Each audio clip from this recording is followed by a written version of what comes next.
J'espère que vous allez bien, j'espère que vous vous portez bien, j'espère que tout se passe bien pour vous. Assalamu alaikum wa rahmatullahi. J'ai longtemps réfléchi avant de faire cette émission. Je voulais parler des voitures, de la problématique des voitures en Algérie. Ça fait 3 ans, Yanas.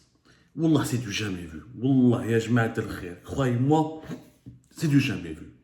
ما شفناش دولة وين صافي 3 ans رانا نهضروا على comment importer et commercialiser un véhicule neuf. C'est devenu un problème en Algérie. Il y a eu un cahier de charge en novembre 2022. Auparavant, il y avait début 2023 قال لك نديروا ils ont autorisé l'importation des véhicules de moins de 3 ans. On va dire que non, on va revenir au montage. Alors que depuis 2020 jusqu'à 2023, le montage des véhicules, c'est du vol, c'est du trafic de devises, c'est du détournement de l'argent, c'est du gonflage de pneus. Pendant 3 ans, nous allons sélectionner des nouveaux concessionnaires, nous allons donner des agréments, on va débloquer les importations des véhicules. Ah, finalement, on ne va pas les débloquer, il y aura des quotas. Oh, les quotas, combien sont-ils? C'est du gros n'importe quoi qui a été fait dans le domaine de la commercialisation des voitures neuves en Algérie. Du gros n'importe quoi. Les dernières informations sont contradictoires. Le gouvernement j'ai donné des autorisations à 22 concessionnaires. Ensuite, il a dit récemment, lors du lancement de la marque chinoise Chery, non, finalement, il y aura 38 agréments qui ont été distribués, dont 12 agréments pour des concessionnaires de voitures touristiques. L'autre, c'est des voitures poids lourds, le manabel, les utilitaires, etc. Les concessionnaires. Ah, nous avons autorisé plus de 180 000, nous avons autorisé des importations de plus de 180 000 véhicules en 2023. وراهم les 180 000 de véhicules. أين هم هذو الطوموبيلات؟ وراهم هذو السيارات اللي كتجيبوهم من l'étranger. ما كاش. Le pays il vit au rythme des pénuries. À l'exception, comment on appelle ça? À l'exception des importateurs privés qui ramènent avec la licence Mouched ou qui achètent des véhicules neufs mais qui payent les taxes ou qui utilisent des entreprises pour importer des véhicules dans le cadre professionnel. Les marques comme Fiat, les marques chinoises ou Geely ou la Chery qui commencent, ils n'arrivent pas à importer pour le moment. Fiat, qui a commencé au début de l'année 2023, au printemps de l'année 2023, Fiat 500, qu'on va introduire 4 000, 5 000 par mois, mais je ne sais pas. Le pays, il est toujours verrouillé. Il n'y a eu que des mensonges dans la gestion du dossier de la voiture neuve. Il n'y a que des mensonges. Déjà, vous devez savoir que cette situation elle est anormale. Pourquoi elle est anormale? L'Algérie, en 2012, importait jusqu'à 600 000 véhicules par an. C'est trop, etc. Il a une facture qui a dépassé pratiquement les 7 milliards de dollars d'importation. Le choc pétrolier de 2014, le pays a commencé à s'appauvrir.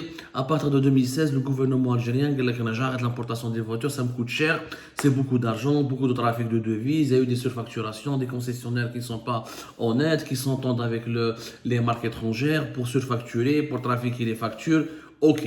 C'est bien, à l'époque de l'égime de Bouteflika, il y avait au moins une politique claire, nette et précise. On est passé de 600 000 véhicules en 2012 à moins de 100 000 véhicules en 2016. À partir de 2017-2018, plus d'importation. Ils ont verrouillé, ils ont voulu faire un quota de 40 000, 50 000, pas plus, pour encourager l'installation des usines de montage. Il y a eu Renault qui a commencé 2014-2015.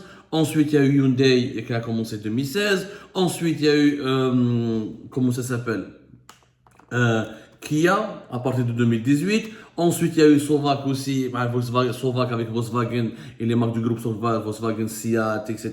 à partir de 2018. Il y avait au moins 4 groupes mondiaux qui se sont alliés avec des partenaires locaux pour développer un début d'industrie de l'assemblage et de montage. Ce domaine, ce secteur, les cahiers charges à 2016, le premier cahier charges de 2016 a été effectivement mal fait, avec quelques malfaçons, quelques imperfections.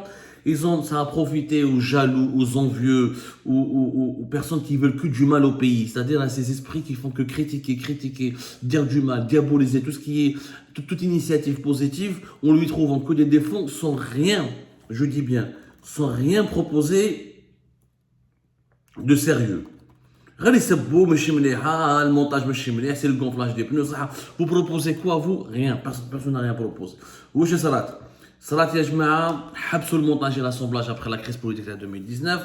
Volkswagen sont partis, Hyundai sont partis, Kia sont partis, personne n'est resté en Algérie. On a passé 4 ans, de 2019 à 2023, 4 ans où il n'y a pas de voiture. Les prix des voitures ont explosé en Algérie. Le marché algérien est devenu le marché le plus verrouillé du monde. Le marché algérien, il est devenu l'un des plus complexes au monde. C'est-à-dire c'est l'un des marchés où la voiture coûte le plus cher au monde. Rejoignez les prix des voitures en Algérie. Rejoignez les prix des voitures dans d'autres pays de la même taille. On ne se compare pas au marché européen, etc. Vous l'êtes chéri du bas de gamme, la voiture chinoise de bas de gamme, il faudrait compter 200 millions pour l'acheter. C'est du n'importe quoi. Et vous allez voir que Opel, la marque allemande, va introduire des voitures en Algérie. Il va avoir des voitures qui vont 300-400 millions de dollars. C'est-à-dire que c'est des prix totalement inaccessibles aux bourses les plus modestes, aux familles les plus modestes. Les Algériens et les Algériens qui n'ont pas beaucoup de moyens ne pourront plus s'offrir comme auparavant des voitures à 120 millions, 130 millions de centimes, moins de 100 millions, ou la 150, ou là, impossible. Là, c'est mettre 200 millions de dollars. En fait, il faut être riche pour avoir aujourd'hui une voiture en Algérie. C'est devenu un symbole, un objet réservé uniquement aux plus fortunés, alors que la voiture est un symbole d'ascension sociale qui était largement à la portée des Algériennes et des Algériens auparavant. Comme les problèmes se sont accumulés. On a le montage, le cahier charte de novembre 2022, qui n'est pas trop différent du cahier charte à 2016. Le cahier de charge du système est bon, pas de production de véhicules diesel, un taux d'intégration à 40% au 4e, 5e année et l'obligation d'exporter à partir de la 5e année. Alors que dans le cahier de charge de 2016, on n'avait pas exclu les véhicules diesel et le taux d'intégration devait être de 50%, 40 à 50% au niveau de la 5e année. Il n'y avait pas d'obligation d'exporter. Donc, ils veulent revenir vers le montage des véhicules neufs après l'avoir longtemps diabolisé, etc. Mais beaucoup d'erreurs. Donc, la situation, c'est quoi? La situation actuelle, c'est que nous avons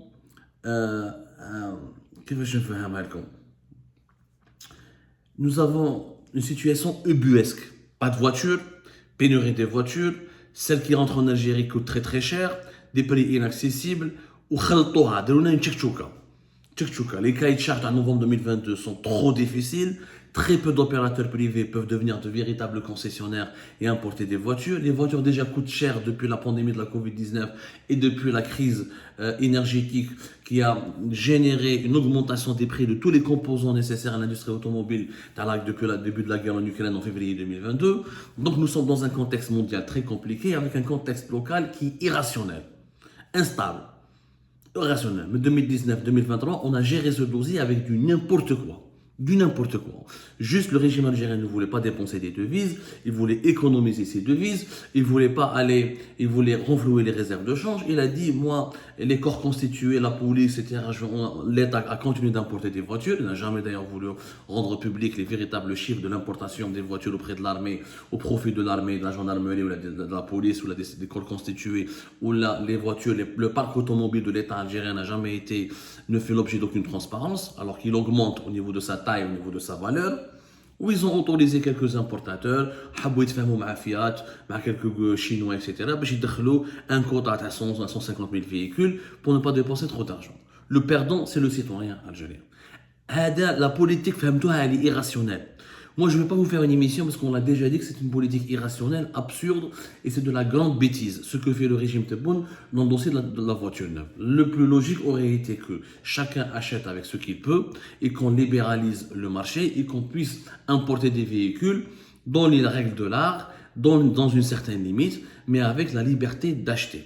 Maintenant, ok, pour régler le problème, quelle est la solution? Donc, ok, c'est irrationnel, effectivement, deux ministres, à Alger, pour danser. Pratiquement, ils ont failli faire une danse du ventre pour inaugurer le lancement de la commercialisation d'une voiture importée de Chine où il ne fait pas l'Algérie, le parfum dans l'Algérie, tout est fabriqué 100% chinois. Comment se fait-il qu'un gouvernement qui a diabolisé les importations et la dilapidation des devises du pays à travers les factures élevées des importations durant ces 4 dernières années, à la fin, il envoie le ministre de l'Industrie et le ministre de la Promotion des Exportations et du Commerce au cours de ce mois de novembre, c'était la semaine dernière, pour parrainer le lancement d'une voiture totalement importée depuis la Chine. Un contresens, une absurdité, mais encore une fois, c'est irrationnel. Quelle est la solution? La solution, il y a des solutions. Ok, l'État algérien ne veut pas dépenser beaucoup, le dinar n'est pas convertible, on n'a pas beaucoup d'argent, on traverse des crises. On veut économiser les réserves de change, on veut économiser nos devises et on ne veut pas avoir des factures d'importation de voitures aussi élevées comme celles de 2012, 2013, 2014. La solution existe. L'Algérie, l'État algérien, il a des réserves de change. Il a 100 milliards de dollars en 2024. Il y a donc les réserves de change. Au lieu que cet argent dort, il ne sert à rien. Parce que quand l'argent dort, il ne te ramène pas beaucoup d'intérêt. Et sa valeur ajoutée, elle est quasi nulle. L'argent n'a de la valeur que lorsqu'il est investi. L'argent n'a de la valeur que lorsqu'il est investi dans des activités économiques qui vont générer elles-mêmes des richesses et des revenus supplémentaires. Une solution existe technique pour le marché de l'automobile en Algérie. Que l'État algérien devient actionnaire d'un grand groupe automobile mondial. Imaginez l'État algérien s'il était actionnaire de Hyundai. S'il était actionnaire à plus de 10% de Hyundai. Hyundai Yajma'a, en 2023, il est devenu le 3e groupe mondial en termes de vente de voitures. Juste après Volkswagen et Toyota. 3e groupe mondial. Il a vendu 7 millions d'unités. 4 millions de voitures pour Hyundai et 3 millions pour Kia. Comme les Hyundai, ils ont Kia, ils ont Hyundai, et ils ont une autre marque. Ils ont plusieurs marques novatrices, notamment dans le véhicule électrique. Hyundai a des chiffres d'affaires qui ont dépassé les 90 milliards de dollars. C'est devenu comme le 3e groupe mondial. En Europe, il est devenu même... en France, par exemple, c'est la 3e marque généraliste importée. En Europe, il est devenu 4e groupe automobile avec plus de 1 million de voitures vendues. Donc c'est un groupe sud-coréen qui est solide, qui a démonté. Pourquoi je donne l'exemple de Hyundai? L'Algérie, par exemple, pourrait acheter 10%. À partir du moment où tu achètes plus de 10%, entre 10 et 15% d'actions, tu deviens membre permanent du conseil d'administration du groupe. Hyundai, c'est un conglomérat. Le chiffre d'affaires, le conglomérat, c'est de plus de 210 milliards de dollars, voire 220 milliards de dollars. Parce qu'ils font dans la construction, ils construisent des bateaux, ils sont dans l'électroménager, dans le mécanique, ils ne sont pas uniquement dans la voiture. Moi, je parle du groupe Hyundai Motors.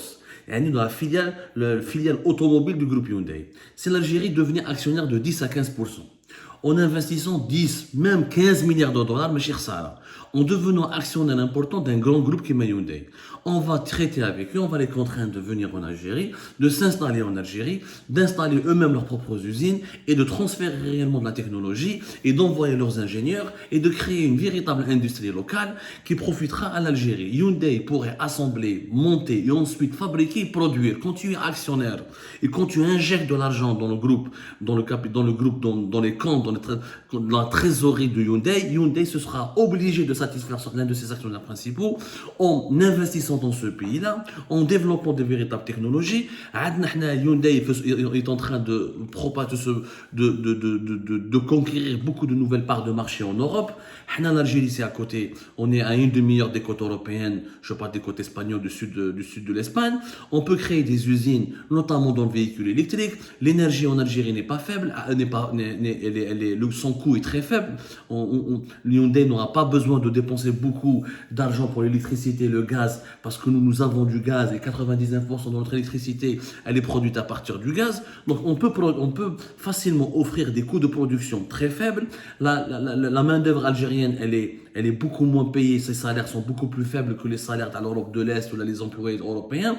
Et on peut fabriquer un véritable écosystème autour d'une industrie mécanique grâce au transfert de technologie et le transfert de savoir-faire de Hyundai. Quand tu es actionnaire de Hyundai, pas partenaire, les Sud-Coréens se seront obligés, il a investi avec nous 10 à 15 voire 20 milliards de dollars, donc je suis obligé de transférer ma technologie, de développer un écosystème. Depuis, Hyundai pourrait donc exporter vers l'Europe depuis l'Algérie, comme elle peut conquérir les marchés africains depuis l'Algérie. N'oublions pas que nous sommes la porte de l'Afrique au niveau du sud et la porte de l'Europe du point de vue du nord. Donc, on a une position stratégique, on a l'énergie, on a la main-d'œuvre, on a la géographie nécessaire, on a l'argent pour investir. Quelles sont les réserves de change? ما نخليهمش ياخذوه، نروح ندخل في يونداي نشري 10-15%. Nous, les actions, parmi les actionnaires les plus importants, on est le siège du conseil d'administration. Hyundai sera obligé de venir. On a des avantages fiscaux et parafiscaux. Je lui donne beaucoup d'avantages pour qu'il ne souffre pas d'une concurrence déloyale des autres marques étrangères. On développe une véritable industrie locale où vous allez voir que dans une année, 2-3 ans, on va avoir des milliers de voitures qui pourront être fabriquées en Algérie avec Hyundai. On avec une véritable industrie locale. Hyundai il peut fabriquer 50 000, 80 000, plus de 100 000 véhicules. On continuera à importer, mais les voitures qui seront importées seront surtaxées pour privilégier les voitures qui seront fabriquées localement. Mais quand tu investis dans le capital de Hyundai, quand tu deviens actionnaire de Hyundai, là Hyundai va développer le taux d'intégration, il va ramener ses équipementiers, ses fournisseurs, il va investir dans ton pays. Ça peut être une solution qui est simple. Nous avons l'argent, les réserves de change, on a les 85 milliards de dollars. Nous disons 15 ou 20, j'investis, je les 15 ou 20%. Même 10 milliards, il y a des négociations, avec 10 milliards de dollars, je pourrais peut-être dépasser les 10% d'actions Hyundai. C'est possible. Si ce n'est pas Hyundai, je peux acheter 10% de Renault. Ça, c'est un concept. J'ai parlé de Hyundai parce que c'est un groupe qui est ambitieux, qui est novateur, qui est à la pointe dans le développement des voitures d'hydrogène, dans la voiture électrique, et qui réalise des ventes et des performances extraordinaires sur le marché mondial et le marché européen depuis 2022-2023. Mais je peux reprendre Renault. Je peux investir, je prends 10-15% de Renault et je contrains les Français de développer. Après, vous allez me dire, Renault sont très présents au Maroc. Ok, j'achète pas Renault. Je ne m'intéresse pas aux Français. Je reste avec les Asiatiques. Je prends notre groupe asiatique. Je prends un groupe chinois. J'investis dans un groupe chinois pour développer. Je prends un groupe japonais, Honda, Mitsubishi. Je parle avec Nissan, qui a une alliance avec Renault, mais qui est différente. Je prends un groupe mondial, je deviens actionnaire, j'investis, j'injecte de l'argent et je les oblige à investir dans mon propre pays. Je leur offre beaucoup d'avantages fiscaux, parafiscaux, financiers, économiques et je leur demande de m'aider à développer une véritable industrie automobile. Et vous allez voir qu'en 3-4 ans, on va avoir une offre de plus de 100 000 véhicules, largement abondante. On peut même développer les véhicules électriques, etc. Et on va équilibrer le marché. On va dire que si tu importes. On peut même exporter des voitures en bête. Depuis l'Algérie vers l'Afrique ou vers l'Europe. C'est une solution que les dirigeants algériens ne veulent jamais explorer. Pourquoi? Parce que pour eux, les réserves de change, les amis qu'on aura les caisses, on ne les investit pas, on les garde pour la sécurité. Pour acheter des armes, là, pour acheter du blé, ou là, pour acheter de la nourriture, des produits alimentaires pour l'avenir. Ça n'a pas de sens. J'ai investi 10-15 milliards de dollars à Hyundai, ça me rapportera de l'argent, je peux revendre ensuite mes actions, il y aura des investissements dans mon propre pays, je vais les récupérer cet argent 3, 4, 5 ans, voire 6 ans, c'est pas grave. Il y aura de la valeur ajoutée qui est derrière. On fait les réserves de change avec un taux d'intérêt faible, je vais les consommer pour acheter, pour importer, pour financer des importations. Ou là pour financer le déficit budgétaire de l'État. Ça n'a absolument aucun sens. Des solutions existent, nous les proposons, mais qui veut nous écouter pour les tester ou les concrétiser?